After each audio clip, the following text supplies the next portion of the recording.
Good afternoon. I'm Husain Haqqani. I'm Director for South and Central Asia here at the Hudson Institute, and on behalf of the Hudson Institute, a warm welcome to all of you.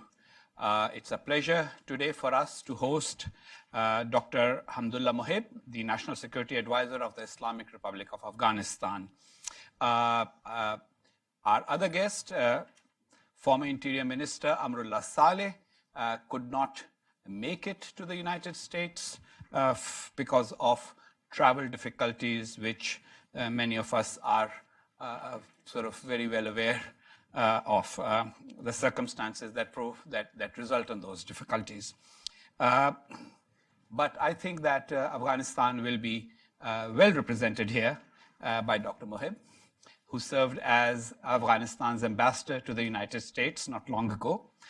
He served here as ambassador from September 2015 until last year. He also served as non-resident ambassador to Mexico, the Dominican Republic, Argentina, and Colombia. Before being appointed ambassador to the United States, Dr. Mohib served as the first Deputy Chief of Staff to the President of Afghanistan, President Ashraf Ghani. He has a PhD and a bachelor's degree with honors from the United Kingdom. The university where he attended honored him with an award for social and cultural contributions to the campus, and also gave him a research scholarship to pursue a doctorate of philosophy, which of course is probably coming in very handy these days because Afghanistan often requires a philosophical approach as much as anything else. Before joining the government, Dr. Mohib worked for the American University of Afghanistan and Intel Corporation. He is fluent in English, Pashto, and Dari, with a proficiency in Urdu and Hindi, and he has published extensively on Afghan politics, as well as offered considerable academic research. Mr. Amrullah Saleh, who was also going to join us for the discussion, is a vice presidential candidate, served as head of Afghanistan's intelligence service, and served as interior minister. He also served as State Minister for Security Reforms. Since he could not make it, I persuaded him to send me a written statement, which I'll read out after Dr. Mohib has given his presentation.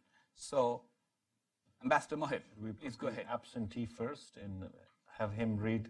If you want, if he's not here, at least we'll give him that. Okay, fair enough. Okay. So this is Minister Amrullah Saleh's written statement that I am reading on his behalf. Greetings from Afghanistan. I want to extend my sincere thanks and gratitude to Ambassador Husain Haqqani for inviting me to speak at Hudson Institute. I wish I could have made it and utilized this chance to have more interactive discussion with all of you. Today, the burning issue in Afghanistan is the endurance and survival of a pluralist Afghanistan, the survival of Afghan democracy and governance without the shadow of terrorism and violence. The violence waged and unleashed by Taliban with the backing of a neighboring country and its army, terrorist outfits from the region, drug smugglers, and transnational criminals.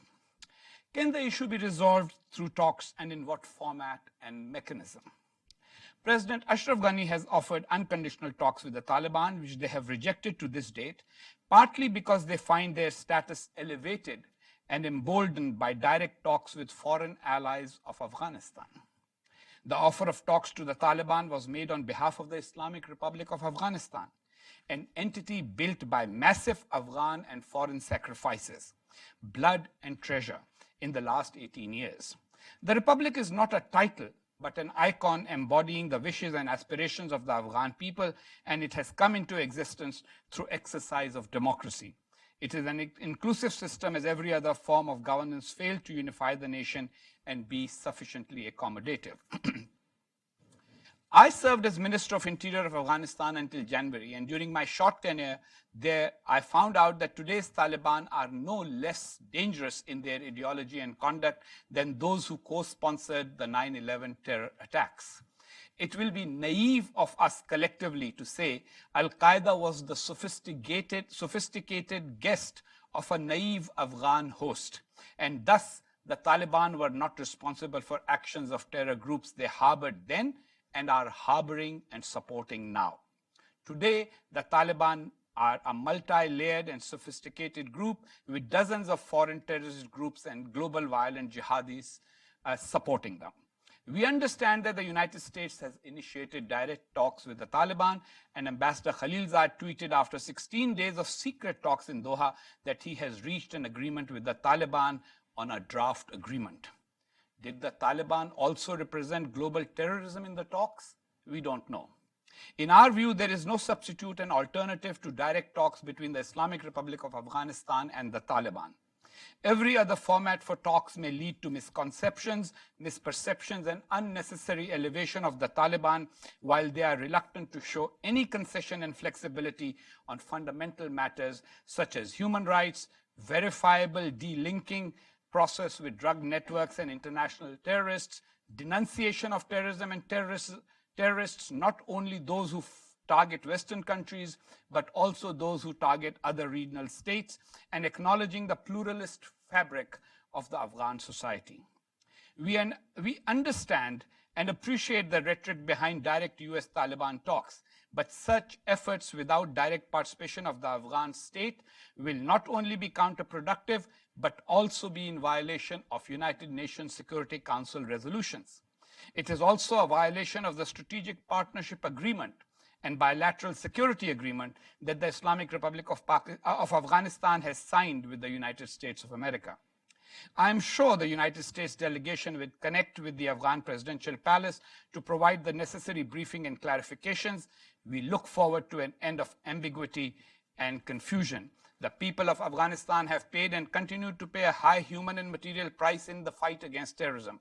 We acknowledge and honor the sacrifices of our allies, both in blood and treasure, but the biggest victim of terrorism and the largest troops contributor to this effort has been Afghanistan. A nation that is ready to give such massive sacrifice for its dignity and integrity is also capable of representing itself. We hear there is Afghan war fatigue in most donor capitals, and that the Doha talks are thus portrayed as a mechanism to mitigate this fatigue, create a breakthrough, and invest in peace. We appreciate that. Unfortunately, the matter very important and dear to the Afghan people hasn't been part of the agenda. There is a pan-Afghan demand that the issue of the sanctuaries across the Durand Line and the support by our neighbors for the Taliban and other terrorist groups who fight alongside the Taliban should also be included in the agenda for any talks leading to a meaningful peace. We believe only clarity and negotiating from a position of principles and values will lead to understanding and lasting peace. Afghanistan and its hard-earned achievements and progress must not become victim of a rushed process. The resilience of terrorism in our region stems from the unhindered backing they get from across the Durand Line, an issue we insist that must be included in any talks between the United States and the Taliban. Afghanistan is a changed country and has built functioning institutions far more mature than what we had in the dark decade of the 1990s. These institutions will play a significant and central role in the enforcement of any possible deal or ceasefire, or otherwise deterring terrorists from gaining vital territory or space in the country. The consensus within the strategic community in and out is that a governed Afghanistan with functioning institutions is far less costly to assist than to contain an ungoverned, dark Afghanistan. The era of the Taliban regime was an era of ungoverned Afghanistan, dark and inaccessible. The territory they control today is nothing different from the 1990s, and the harsh rules they enforced there have not changed. We therefore appeal to the world community not to undermine our collective achievements and thus not give unneeded and unnecessary elevation to a terrorist group which has done nothing to prove itself otherwise. The statement of Mr. Amrullah Saleh will be available on the Hudson South Asia website, and for members of the press, a printed copy will be available from my colleagues. So I think that he has made his position rather unambiguously clear, and now we want to hear your more diplomatic version. Should I do it Please. from here? Okay.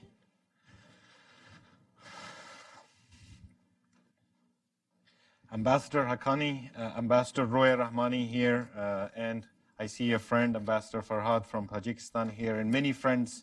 It's an honor to be back here at Hudson. Thank you, Ambassador Haqqani, for hosting here today and for your frequent contribution and analysis on the situation of Afghanistan and what's happening in the region.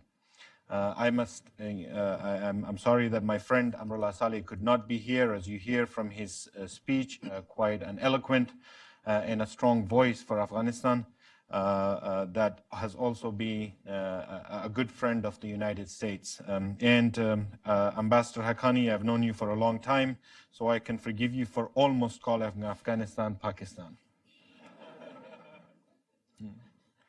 Our topic of discussion today couldn't be timelier.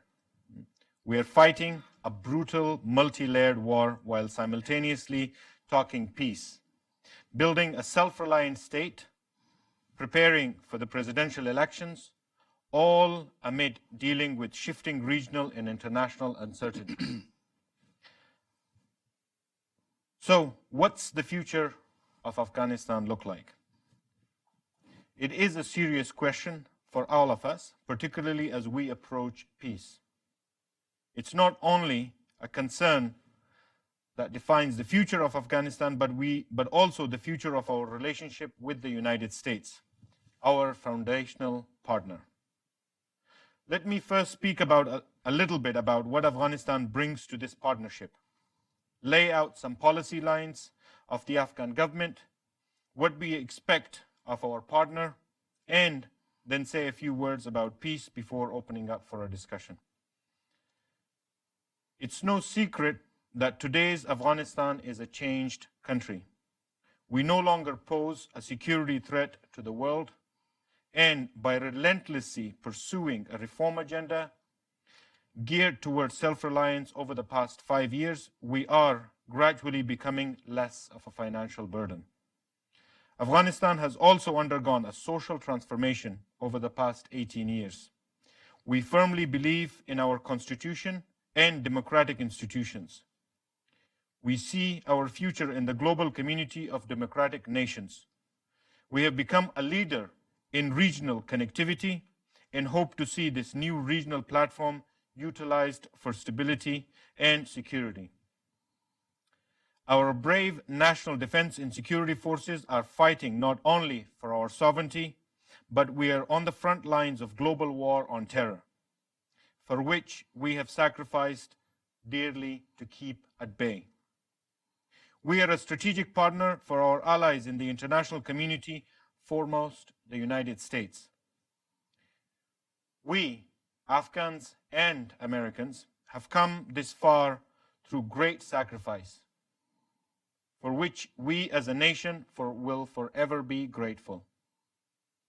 We're indebted to those who made the ultimate sacrifice for gains as a nation and our increased security as an international community. And I thank all members of the Afghan and U.S. military, the veterans and families of the fallen, who served in Afghanistan and who are still serving today. In 2017, with the announcement of the Trump administration's South Asia strategy, Afghanistan and the U.S. entered a new phase of our partnership. The South Asia strategy was a game changer for the region because it was based on conditions, not artificial timelines. It put serious pressure on spoilers in our neighborhood, and it refocused the U.S. role on training, advising, and assisting Afghan troops in pursuing counter-terror objectives in partnership with our security sector. We still believe this is the correct approach to our partnership.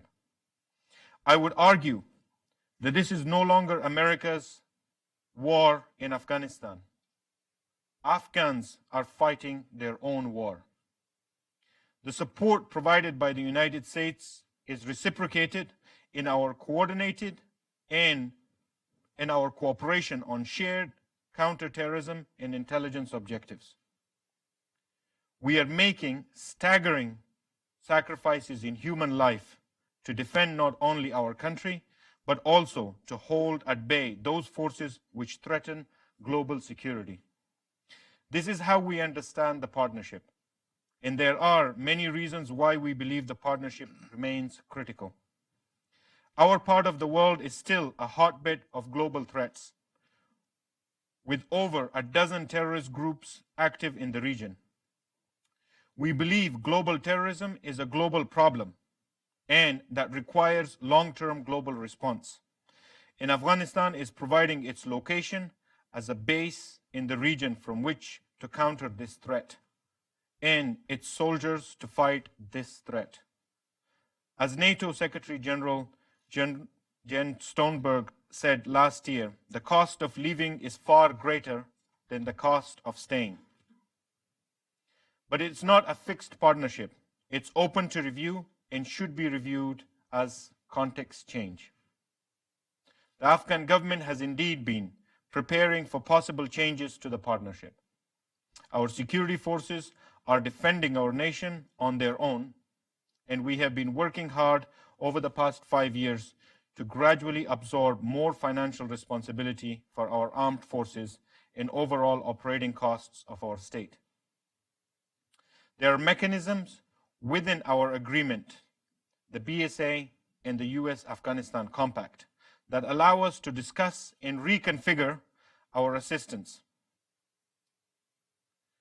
A responsible, gradual reduction in U.S. troops and assistance and the complete conversion of all assistance to conditions-based, on-budget assistance would allow us to gradually cover more and more costs as we continue to increase domestic revenues and develop further human and military capacities and capabilities.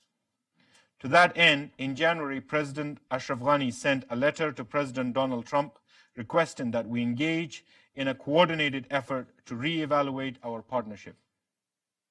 This is the Afghan government's understanding of our long-term partnership. Now, we would ask the United States to provide clarification on what its long-term strategy and interests are in our country. I think what no one is prepared for is a sudden change to our partnership that fall outside of the boundaries of our guiding documents, or that betray all that both our countries have invested to build over the past 2 decades. Afghans have serious concerns and fears about a process in pursuit of peace that to date has not included any Afghan representation. Let me also say a few words about the ongoing peace talks with the Taliban. The Afghan people deserve an end to the war, and there we want to establish peace while protecting our countless gains of the past 18 years. 2 or 3 years ago, talking of peace with the Taliban was not part of the day-to-day vocabulary or our priorities. However, President Ghani changed that narrative. His efforts, including ones ranging from reaching out to the region with an open offer of unconditional peace talks at the Kabul Process Conference, to the successful execution of a ceasefire in June 2018, to sharing a comprehensive roadmap for peace, and introducing a negotiating team in Geneva Conference. Peace has become more real now than ever before. The reality of peace, however, has created uncertainties that still looms large. Uncertainties exist because peace is not the equivalent of a ceasefire. Peace is a much deeper concept and has a price tag attached to it. While peace has dividends, the cost of it demands national and regional consensus. For the internal part of the peace process, we are organizing a national consultative lawyer jirga, currently scheduled for April 29, which is expected to define the scope and limits of any future direct talks between the Afghan government and the Taliban. This will be followed by the 3rd round of Kabul Process Conference to discuss the regional aspects of a post-peace Afghanistan.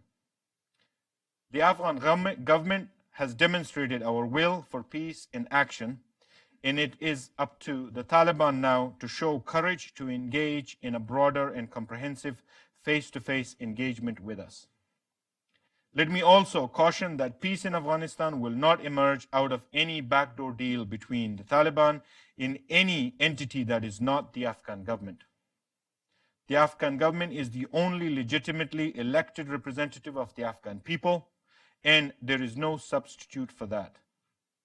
In closing, let me reiterate that as a long-term strategic ally of the United States and the global community of democratic nations, Afghanistan now brings much to the table. We are an Islamic democracy earnestly allied with the United States, strategically placed as a land bridge between Central and South Asia, and in the heart of a region from which many of the world's threats of terrorist groups are emanating, but which is also ripe with economic opportunities. Our state-to-state agreements, particularly the bilateral security agreement, define our current and future relationship. We have already created joint working groups to assess and examine the exact level of U.S. military presence in Afghanistan that is efficient, effective, and sustainable. We also have concrete proposals to substantially reduce U.S. expenditure in Afghanistan without impacting the security situation on the ground. Finally, our fight is for justice, freedom, and our constitutional and human rights. We will continue to defend our democratic gains, whether the U.S. forces stay or withdraw from Afghanistan. And we will not seek a replacement should the United States choose to withdraw. We believe that as long as the threat of terrorism remains a global one, Afghanistan will remain an important ally, and that is not bound to change even if peace with the Taliban is achieved. With that, I'll stop here and we'll take up to the discussion. Thank you. Thank you very much for your opening remarks, Ambassador Mohib. You do know that there are tremendous advantages in being an ex-government official rather than being a current government official. One of the biggest of which is that one can afford a level of candor that you cannot while you are serving a government. You obviously don't know me. Actually, I know you well, and I'm baiting you into opening up. So let me begin by, as the non-official here, say what I see happening.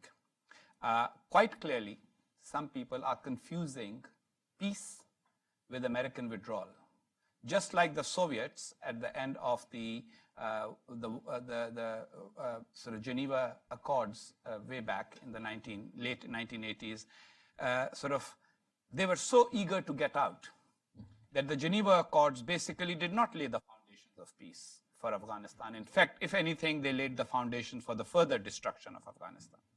And as I was seeing the tweets by the special envoy for Afghanistan peace reconciliation, my dear friend Ambassador Zalmay Khalilzad's tweets, which said, well, there are 4 elements to this peace process. One is getting the withdrawal right. Then there is getting the Taliban to agree to not host international terrorists. The third is intra-Afghan dialogue, and the fourth is ceasefire. And we've accomplished the first 2. And now we'll work on the other 2. And until everything is agreed, nothing is agreed. And I thought, hasn't he got the sequence wrong? Because the withdrawal should be the end, and the ceasefire should be the first thing to be negotiated. Whereas he's negotiating the withdrawal, which is exactly what the Soviets did, that we are withdrawing, we are going. Do you feel the same way as I do on this particular aspect? Well, thank you, Ambassador. And again, our lives are at stake. We're fighting a war of, for our survival. So, and since the United States is a democracy, like we are, and freedom of speech will not give us punitive measures to a country between 2 states, I'm going to be candid for the sake of our partnership and relationship in case there is any confusion. You cannot get a cat to guard your milk. The Taliban and terrorism It's one DNA. You can withdraw. If the United States wishes to withdraw, we're absolutely fine with that. And like I said in my statement, we will not be seeking a replacement for the US. We will do with what we can. We have a reason for where we are and what we are fighting for. We're not fighting because someone else is telling us to, because we're protecting our values, our freedoms. And we will not allow an individual's rushed agreement to put that in jeopardy. We'll protect those values whether we have our allies standing with us or not. It would be better for them, for everybody, and for us, it would be easier if they were with us. And this can be done as it's convenient and affordable to those who would like and see shared value in this. Right? But you are right. If there is any peace talks, there has to be compromises that are made, both on the part of the Afghan people. Remember, the Afghan people are not separate from the Afghan state. This is a democratically elected government of the Afghan people. So to drive divisions between the Afghan people and the Afghan state is trying to undermine our institutions and to weaken us and to embolden our enemy. I don't think it's helpful for peace. Right? The first thing should be direct negotiations between the Afghan government and the insurgents who have caused us many deaths, and we would like to see justice. Thousands of Afghans have died as a result of senseless violence in Afghanistan. Why was that violence there? For what reason? Of course, there will be answers sought by those who have also died in airstrikes, who've been put in prison, private prisons run by individuals, rogue elements. We want justice for our people, wherever that is. And as a representative, as a government of the Afghan people, we seek just that. And I think our people deserve nothing less. Why has the Afghan government not yet become part of the much wanted peace process? Look, the Taliban has always had two requests. I would say their patrons had two requests, but hey, let's call them individual. The patrons in a minute.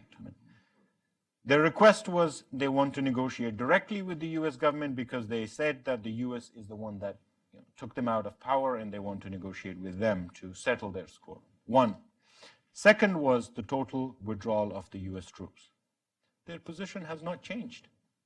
Over the years, as pressure mounted on them, their patrons said, one meeting with the United States so the Taliban get assurances, and then there will be talks with the government.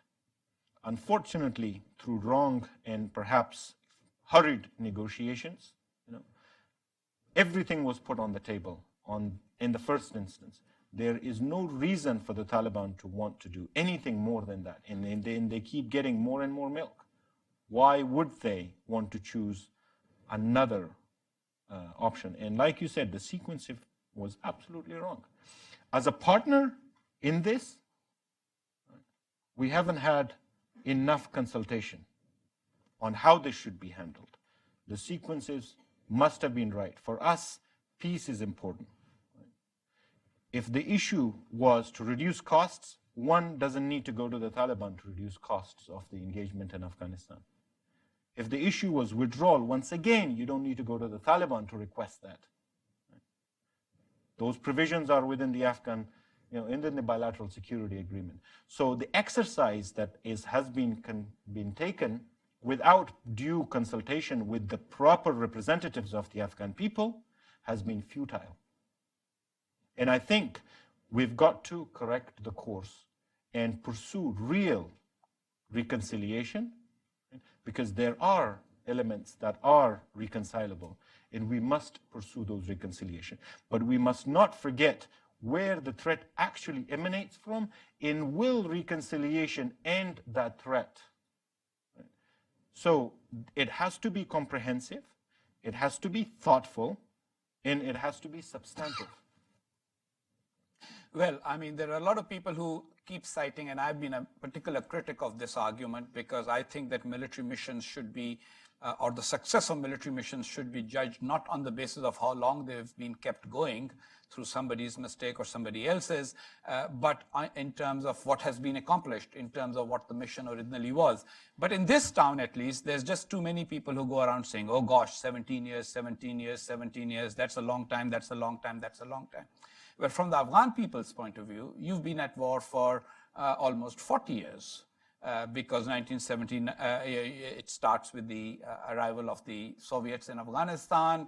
There's the war against the Soviets. Then there is the war that comes after the Soviets.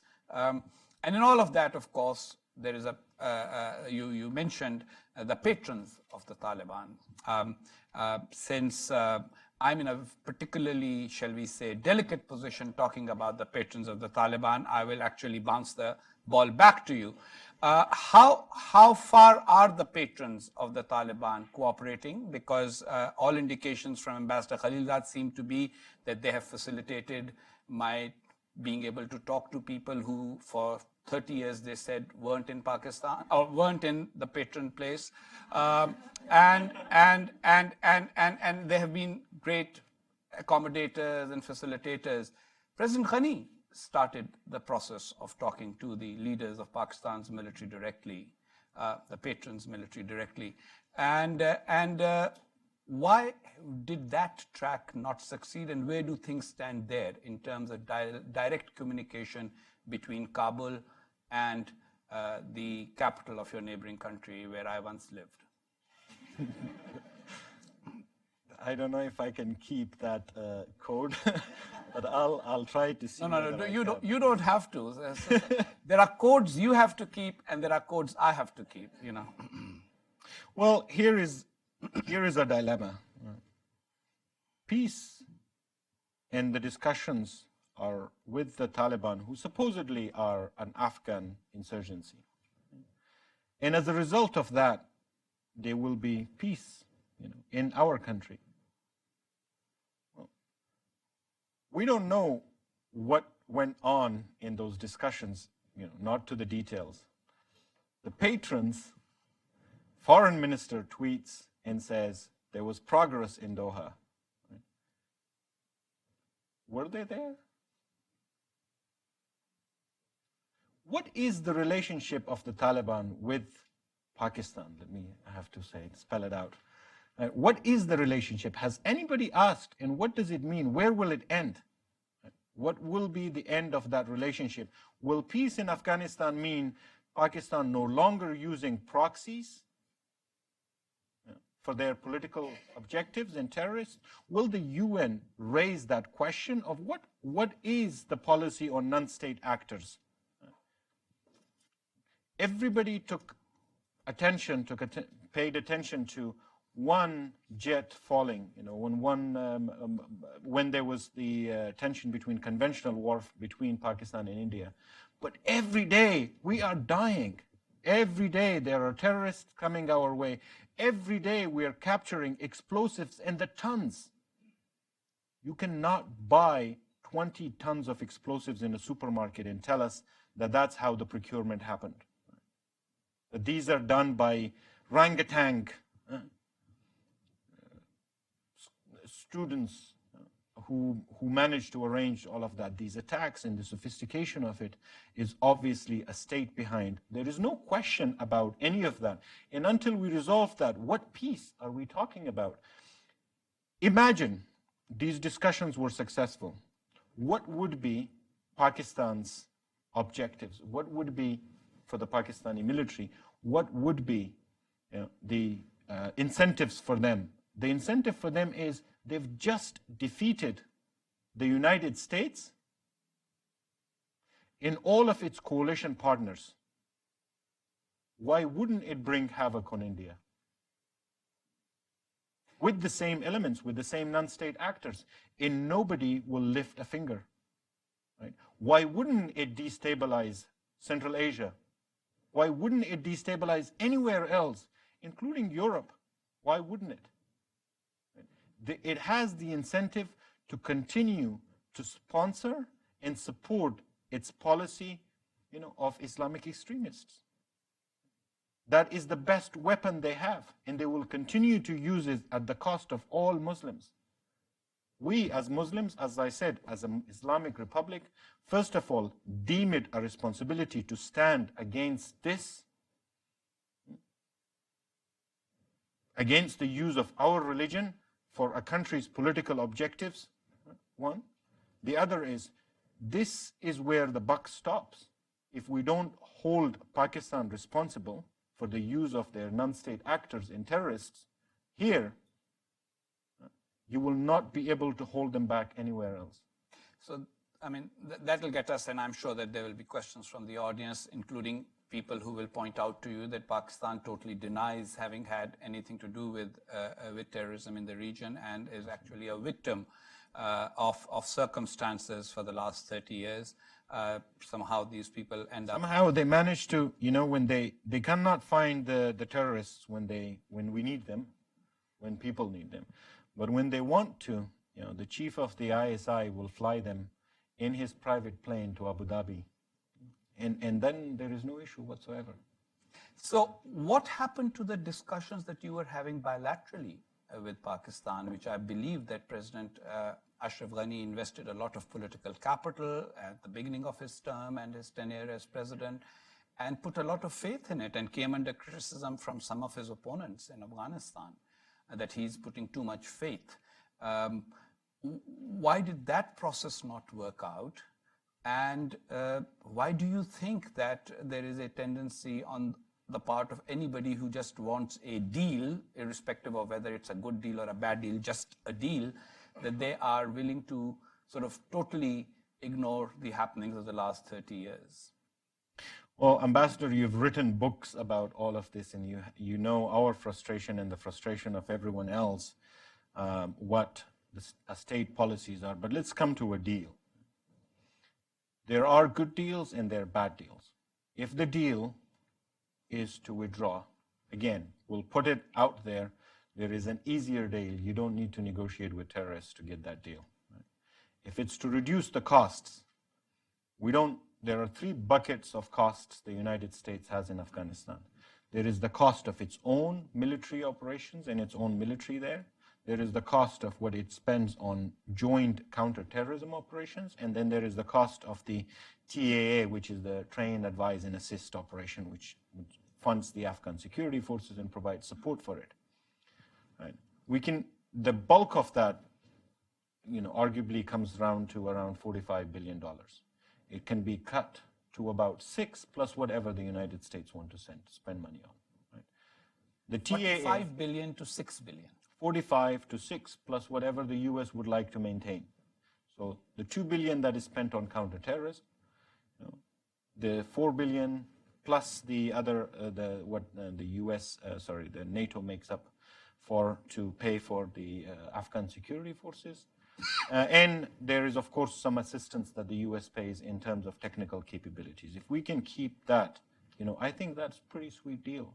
And if the US would like to maintain troops, that would be its own cost. Have you discussed that with American officials during your stay here, and how do you feel they are responding? We will be talking to them. Okay. But in principle, as I said in my statement, we haven't talked about figures, but President Ghani sent a letter to President Trump in which he stated that we should review the US's engagement in Afghanistan if there is, so that we can have an assessment of what is required. So we started with what we call the joint threat assessment, so that we are on the same page of what the threats are, because there are neighbors in our country, in our region, that we may consider threat that they may not, and vice versa. So there are issues around that we want to come to joint threats first, and then work out what is needed to counter those threats. The reason I say joint threats, because they're not just threats to us, and then what's necessary to counter those threats. What the Afghans can do on our own to counter it, and where we need assistance and what that assistance would look like. So we have started a process. We're doing extremely well in the beginning. The process is pursuing to assess, to find the common threats. That would probably be the bulk of the exercise, because once we have an agreement on that, the rest will fall to its place. Okay, so you and I have discussed the peace process, and quite clearly the Afghan government is not satisfied with it, and many of us who look at it from outside also find it wanting in many, many ways. What would provide for a more successful and genuine peace process instead of what's going on right now? An Afghan-led, an Afghan-owned, an Afghan-controlled peace process. I mean, if it's going to be an Afghan peace, it has to be laid out by the Afghans what's acceptable to us. A few days on the 8th of March, the First Lady held an event. This is a result of the First Lady of Afghanistan held an event. Her office consulted women across the country, 15,000 women, to ask them for their opinions on what their perception of peace was and what is it that they thought peace was. And it was very interesting personally to me. When I first started my job, I went to, and they briefed me on the few provinces they had been. So it was very interesting, and I encouraged that they should continue throughout the country. And we had an event of 3,500 women that came from provinces. These are not the typical women that you would see that are funded by NGOs, and these are women from the provinces that are affected by the war, and ask them what they think peace is. It was very interesting on the differences that you hear from these different women. Like those who have been affected by suicide bombings and by attacks by the Taliban and Daesh, they want to see justice. They want to see those people brought to justice and answer for those crimes that they have committed. There are also women who have lost their loved ones in airstrikes, and who have lost their husbands and sons to some private militias and militaries that have arrested, and they want to see justice for those crimes too. And then there are people who don't really see violence in their areas. To them, peace means, this is largely central Afghanistan, which luckily has been stayed away from violence. To them, peace means services, better deliver of services, so they don't have to walk for miles to go to school or hospital, built roads and others. So peace is very differently perceived in different parts and different corners of the country. Now, how do you negotiate that peace without knowing what it is that you are negotiating? Peace is not a surrender. I think some have confused that. Peace with surrender, and they're forgetting that there are millions of people that the U.S. has invested in Afghanistan that would be completely sidelined and thrown under the bus if this current approach is pursued. Now, we understand the policy we agree with. Right? Peace is our imperative, and we're glad to see that the U.S. is also making it a priority. But the approach is something that we must agree upon, and must be done in full transparency and full cooperation with the Afghan government. 2 questions before I open it to the audience, and you can answer them in succession. First, what do you say to all these reports that keep coming every now and then? This percentage of Afghanistan's territories, has Taliban presence. Of course, the Taliban presence, I mean, it's almost like sort of, if there's a handful of Taliban, that's Taliban presence. So it's very dubious, but it does affect morale here in the United States. It helps those who make the argument, we've been there too long, we'll never win, we need to get out, etc. What is the status of Taliban having effective control? Is there any part of Afghanistan that they fully control, or is it just a hit and run situation everywhere which they take advantage of? And the second, are you confident, because you said in your statement that even if the United States leaves, we will be there because it's our country and we'll fight for it. And I fully support that sentiment.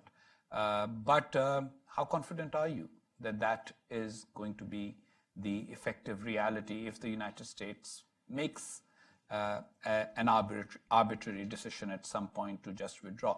Now, just by way of a side comment, I was reading sort of the press on the recent announcements about the peace talks, and I was wondering if somebody, quote unquote, announced that they are going to negotiate with Boko Haram or Al-Shabaab in Somalia, and in return for their promise for not engaging with international terrorists, withdraw America completely from the African continent, American troops from the African continent, nobody would countenance that. Nobody would say that that's a sensible approach. But here, withdrawing in or announcing a more or less a general schedule for withdrawal in return for Taliban's assurances is being accepted. So that has a lot to do with what you referred to as fatigue.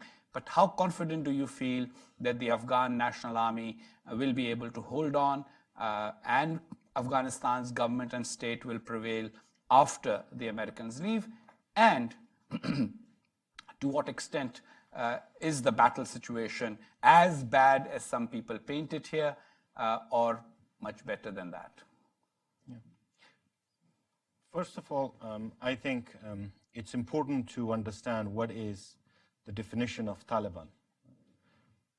From what we understand, the Taliban is broadly an entity or a project that is to deny Afghanistan its freedoms, freedoms of expression, freedoms of living, freedoms of the basic freedoms that human beings have, and its sovereignty.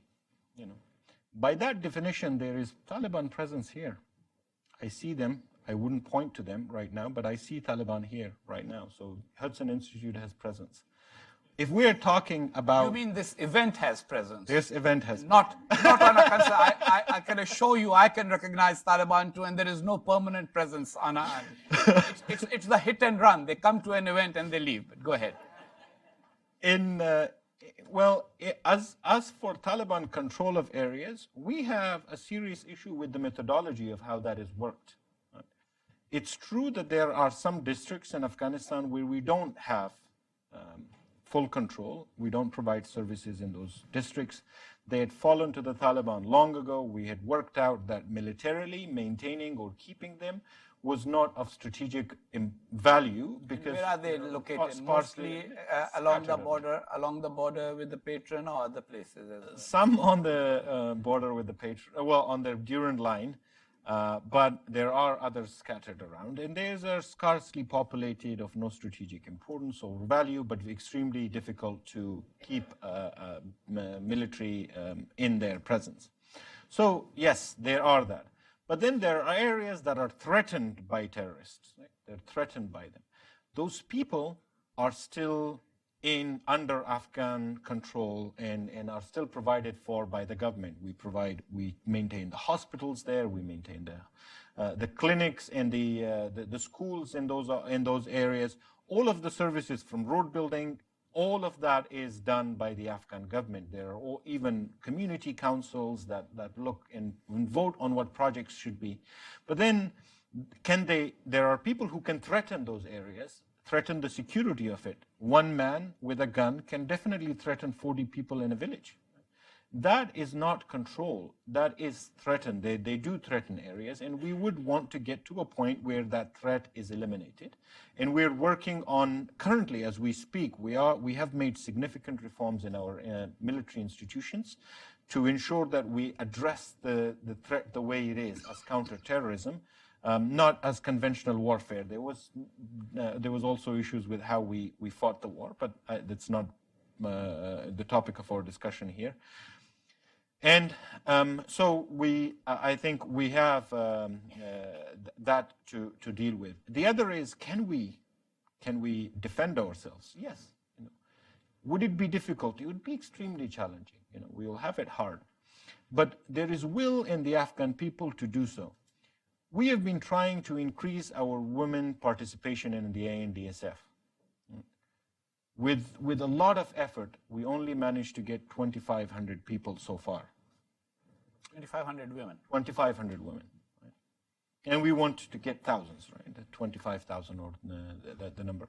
But we had a difficulty because we weren't able to get recruits. Since these, surrender discussions have begun, people in the last 2.5 weeks alone, we have had 1,200 recruits. This may one of our we should ask our friends in the U.S. government to continue with what you call the surrender talks, so that your recruitment goes up further. It's not in the interest of the United States to do that, because it loses all of the interest, the assets, the friends that it has. So but if it chooses to do so, we have full respect for what our partners do, and if we have to part ways, then it's their sovereign decision, just as it's your sovereign decision to continue to fight the Taliban.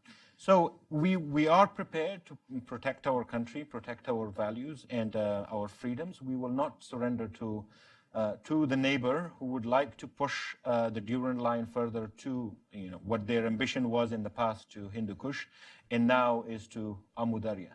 It will not happen. The Afghan people will never allow that.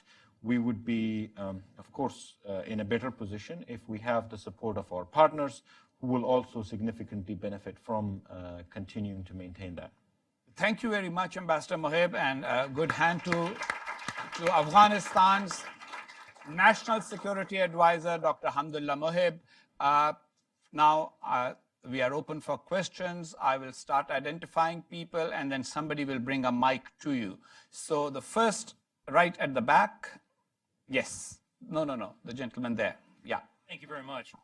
My name is Edward Timberlake. I'm the managing editor of Defense.info, a global defense journal. We have partnerships with India, by the way. As you see, I'm older. My war as Marine officer was serving in Southeast Asia for Vietnamization, and watched it happen, and watched my war turned out pretty badly. With that said, I decided to publish a series of articles reflecting Eric Prince's plan for Afghanistan. And you can go to defense.info and see it, even the video he made, 10 minutes.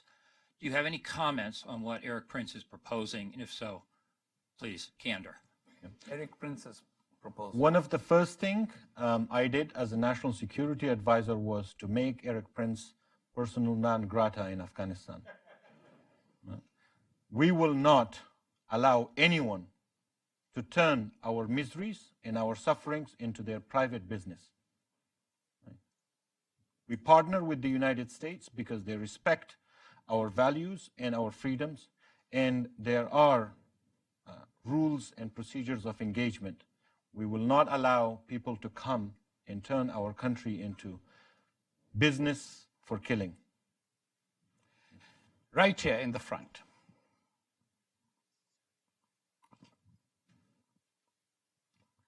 This is Pausme Akbarzai from Embassy of Afghanistan.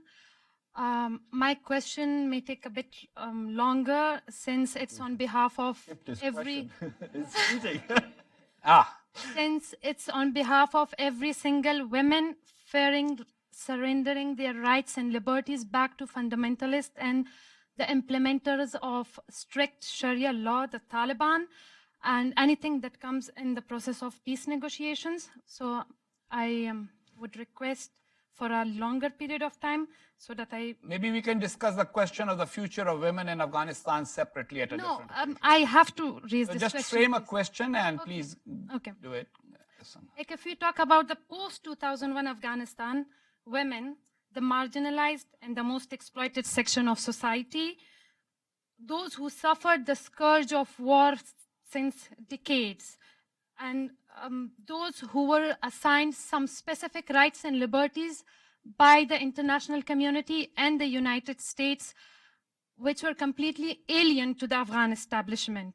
And now, at the peak of the peace talks, taking the statement from the Cheryl Bernard, the spouse of U.S. Special Envoy for the mediation of the peace process talks, Zalmay Khalilzad, and the recent Moscow talks.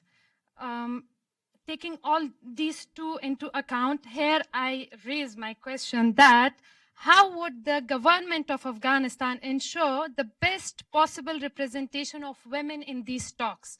By best possible representation, what is meant is the women who seem to be the agent of rights and demands of millions of women of Afghanistan, not the back-seated mere attendees of international conferences. Yes. Okay, good. So Thank I made it quick for you. Yes, Of course, you are part of the Afghan government since you are at the embassy of Afghanistan. So I'm sure that the answer to that will not be very long. But I have more of it. Okay. But I would have an answer for that. Ambassador Roy Romani, can you please stand up? Sorry for asking you to. Okay. And I've just concluded a trip in New York where also our permanent representative to the United Nations is another woman. There is no backseat representation for the Afghan women. Those roles of gender departments are not our agenda. Our agenda in the government here is to ensure that women have real opportunities to represent themselves and the Afghans. These women are not just representing the Afghan women in Afghanistan. They are not isolated from the Afghan society. Women in Afghanistan are also representing Afghan men. Right? And they are on the front row of this diplomatic war. And Ambassador Mohib, if I may just add, the whole question of women's rights is an ongoing question. So those who say that, it should be within the cultural context of as defined by somebody specifically, the struggle is still ongoing even in the United States and in Western Europe and in Scandinavia, where it's said to be, the women have much better protections and more rights. But the women of Afghanistan definitely deserve much better than what the Taliban are likely to offer, and those who want to surrender to the Taliban in the name of peace are ever going to offer. So that, I think, is the real answer. Right at the back there.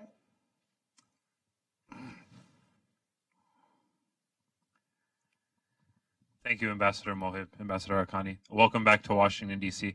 Last summer, you hosted... Identify yourself quickly. Excuse me. Jay Kansara with the Hindu American Foundation. Last summer, you hosted an extremely gracious memorial service to the Hindus and Sikhs who died in a terrorist attack at the hands of ISIS.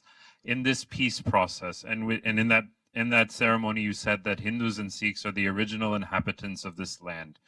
And in this peace process, what assurances can you give to this now micro minority that their voices will be heard and their concerns will be taken into consideration so they don't have to flee their ancestral homeland? Well, let me share with you some good news first. Daesh used to control and inhibit districts on the border, on the Durand line, and they had their courts and administrative offices there. Just over a month ago, the president and I visited those same districts, completely cleared of Daesh. Daesh is the Islam, what goes around by the name of Islamic State, yeah? Daesh. Yeah, or ISIS, yeah. Right. And it was cleared with the help of the Afghan people. Daesh on its own is no threat to Afghanistan. Right? It's the enabling environment that the Taliban provide for Daesh that makes it a threat, because we get scattered and busy with fighting and securing large parts of the country. On its own, Daesh has no place in Afghanistan, in the Afghan society. And you mentioned the Hindu minority in Afghanistan. We are all united in this fight against terrorism. It doesn't recognize you or your religion, your caste, and the places of worship of Muslims have been targeted in Afghanistan by the very same people. So I think they're just enemies of humanity, and all Afghans are united in their fight against them. We look for, as Mr. Saleh said, maintaining a pluralistic Afghanistan, which was part of our culture and is part of our culture, and nobody can change that. And to your comment earlier on women, where people prescribe to us what our culture is, I think maybe it'd be better if they came and asked us what it was, instead of prescribing what is allowed and not allowed in our culture. Fair enough. Right there in the middle. The red jacket. Thank you very much. My name is Nazira Azim Karimi, Afghan independence journalist. Welcome back, Mr. Mohib. My question is, based off your opinion, Mr. Mohib, why the Taliban not able to negotiate it with Afghan government directly? And the second question, what is your expectation from the United States? Thank you. Thank you. I think we talked pretty extensively on the first. We did talk about that extensively, so we'll come here. Good to see you, Mohib Saib. A few short Identify yourself quickly. Jalil Afridi from the Frontier Post in Peshawar.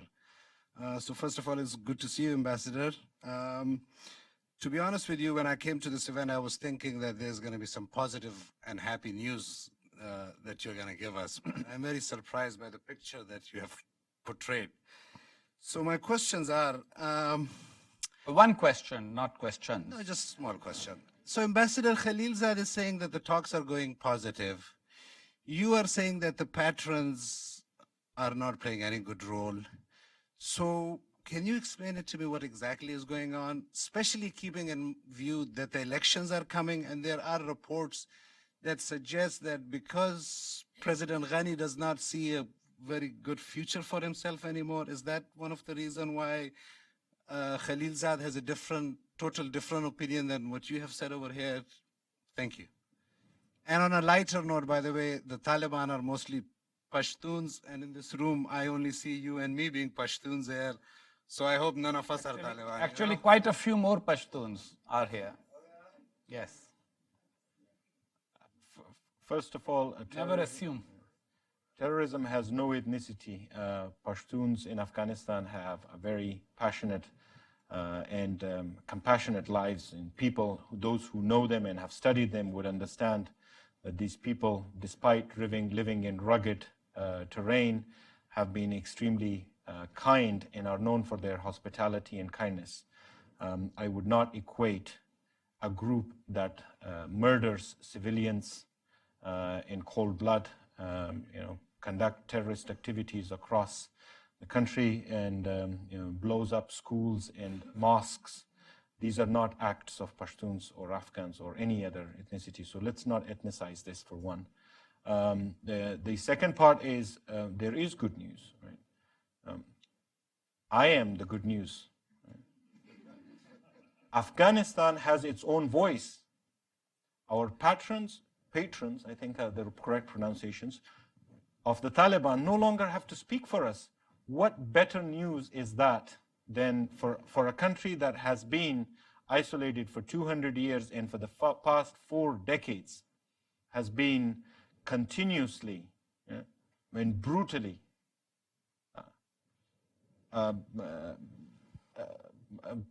pushed down by this very same neighbor who in our discussions always calls the Afghan people as brothers and culturally connected in cultural and historical connections to it. So I think maybe our discussions are tough, these are hard, but it's the collective achievement of both the Afghan people and our resilience, plus our partners, that Afghanistan today has its own voice. We may not agree, we may not see eye to eye on everything, but it's an Afghanistan that's free, it's an Afghanistan that is able to represent itself, it's an Afghanistan that can plan its own future. So I think there is no bigger and better news than that for us. Others may disagree. And the other is about people's opinion of what peace is. I'll call any peace that's an Afghan peace that's going to bring peace to Afghanistan, progressive peace. I haven't seen that yet. So I think while there are maybe elements that are, discussions may be important to some, it doesn't mean they're progress for us in this regard. So, and as I understand you're just expressing a policy difference with Pakistan, not necessarily saying that Afghanistan and Pakistan have to be adversarial forever. Absolutely not. You have to have the kind of peace between Pakistan and Afghanistan, that the kind of friendship that you and I have. Absolutely. And I think that can be the template for our countries. For the record, we have tried on every occasion to be able to normalize relationship with Pakistan, because for the Pakistani sake, for the sake of our people, and for the sake of the region, it is important that that we live in harmony with our neighbors. Now, here I would be remiss if I don't ask this question, because friends from Pakistan always say that, you have to ask questions that concern Pakistan, and Pakistan always expresses concern about Afghanistan and its relationship with India, and how that might threaten Pakistan. So what is your response to that? That maybe Pakistan's interest in Afghanistan is not because Pakistan has an adversarial or antagonistic attitude towards Afghanistan and its leaders, but that it's actually genuinely concerned about its security and is worried about the Afghan leaders' closeness to India. What would you answer? How would you answer that question? So the 6 or 7 people in the audience who wanted to ask that question, you can put your hands down. I've asked the question on your behalf. Please go ahead. We spend a lot of time with Pakistan coming out with solutions to these issues that we may have, not just this, but other concerns that Pakistan have and Afghanistan. And we worked on a comprehensive action plan with Pakistan. And I think it was a diplomatic achievement because we were able to put all of our grievances on paper and agree that we will work together to resolve them. Unfortunately, we are not seeing the commitment from Pakistan to seek a resolve in that. There is never any action taken. And that document continues to remain a piece of paper because it has not been actioned. We would be able to resolve many of these issues. A lot of it is misunderstanding, and if there needs to be, we have always insisted we are ready to be able to prove it, and there can be third-party verification for whatever we claim we can provide, and the same for Pakistan. We would like to request them that they provide third-party verification for what we say, so that we are not sitting across blaming each other and are actually constructively moving forward with an agenda that would normalize relationships so that we can both benefit from peace and harmony. So we are running out of time. What I'm going to do is ask 3 people to ask questions, and then the ambassador can answer them all collectively. So one, the young woman at the back, then in the middle here, and then right here. Thank you, Ambassador Haqqani, and good to see you, Mr. Mohib, back in Washington. I'm from Gila Nuri from Voice of America Afghanistan Service. Listening to Ambassador Mohib and quoting that you said pieces will not merge from backdoor talks. What's your thoughts of Khalilzad's role in these talks, that after 15 days, we just hear that from social media that this was successful and some issues are agreed. Do you think that this is the time we can say that Taliban are interested in direct talks with Afghan government? And what is your reaction? And also, I think that's fine. I think I'll save you the answer to that one. I think you've already given that answer. And I think in diplomatic negotiations, you can't blame somebody for not revealing everything. I'm just curious if Afghan government is now interested in these talks, as he's saying that Afghanistan has to have a voice in the talks. But I want to make sure that I get a reaction when we have somebody who's talking for Afghan government here. Should we take the other question? Yeah, let's take the questions. Go ahead. Doug Brooks, Afghan American Chamber of Commerce, and welcome back to Washington. My question is, if Afghanistan's wayward ally that is in negotiations with the Taliban now is able to arrange some sort of ceasefire, is this something that the Afghan government would be willing to agree to, even not participating in the talks at this point? And the last question right here in the front. Yes, David Isby. Sir, even before the most recent talks, the Afghan government was frequently described as being dysfunctional, a word that's also increasingly applied to the United States and the United Kingdom in their politics. How would a government which is said to be dysfunctional, would it have the unity, the ability to cope with the results of these talks? I'll begin with that. It's fun. Look, democracies are messy. We wanted to create a democratic state where we can argue, where we can question the actions of state and individuals. And I think there is often a misunderstanding that perhaps an Afghan democracy should be more of a dictatorship than a democracy. We're asked if there is dysfunctionality. I think the fact that people in Afghanistan question their own government and that they have the freedom to do so means we have created a successful democracy that we are extremely proud of and are going to protect it with our lives. As for ceasefire, we have been working on ceasefire, and we would always, of course, welcome and support any idea that does put end violence in our country. Our people are tired. They deserve they deserve to be able to walk around just to enjoy the what everybody else takes for granted, the little freedoms of everyday life. To be able to walk down the street and not be worried that you may be the unfortunate victim of a suicide attack and be kidnapped or shot, and all of these things that anybody else, any other citizen of the world would take for granted. So a ceasefire is always welcome, and it's a human thing to do. We would encourage anybody who can play a role in this to make that happen and welcome it. I would be to answer the question. I think peace is an imperative for the Afghans, and we want to see it happen. But we want to see true peace that is going to bring lasting stability to Afghanistan. The Afghan conflict is not. It's not just the internal dynamics. We would like to deal with it sequentially, so that we would like to first get an understanding of and a consensus internally, which is what we're doing with the Loya Jirga, on what are the compromises we are prepared to make to have that peace, and then go and get that discussion in the region and the stakeholders that have an interest in Afghan security, to be able to have a comprehensive dialogue with them on what peace in Afghanistan means, including the patrons of the Taliban.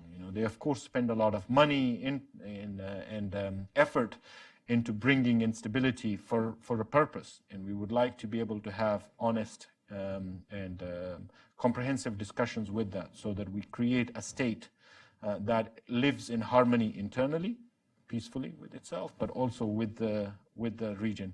And we're thankful to the United States for all its support that it has provided Afghanistan in the last 18 years. We are where we are today because of that.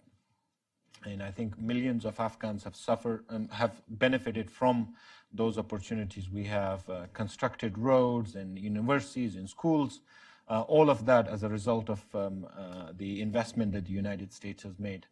There are 40,000 fighters the Taliban have. There are millions, at least 1 million Afghans that are civil servants in the Afghan government, serving in different capacities, who represent the Afghan state, and then the millions who work in other parts of the state institutions or private sector, all of whom are thankful to this international partnership. We would like to maintain it. I think it's in our interest, and it's also in the interest of the United States for us to have constructive, mutually respectful partnership going forward, as is mandated and stated in the bilateral security agreement and the strategic partnership agreements. And however we define our future, it will be the Afghan state is prepared to have. Like I said, I would repeat, we don't owe the United States anything. If the U.S. would like to withdraw today, you mean the U.S. does not owe you anything? We don't owe the U.S. We're not going to complain or issue that. It's not an issue of that sort. If the U.S. would like to withdraw today, we will work with them. All we ask is that we do it in a manner that's responsible, so that we maintain stability and security in Afghanistan and in the region, and in the interest of the United States. So that we do not make vacuum or create a vacuum for terrorists to operate out of. But we are thankful to the thousands of Americans who have served in laid their lives he made the ultimate sacrifice in Afghanistan, and also the millions of Americans who served with us to create the country that we have. And it would be a shame to let it go to waste. Thank you very Sorry, much. it was a long answer. Thank you. Thanks a lot. Thank you very much. Wonderful. All right. Thank you all. Thank you.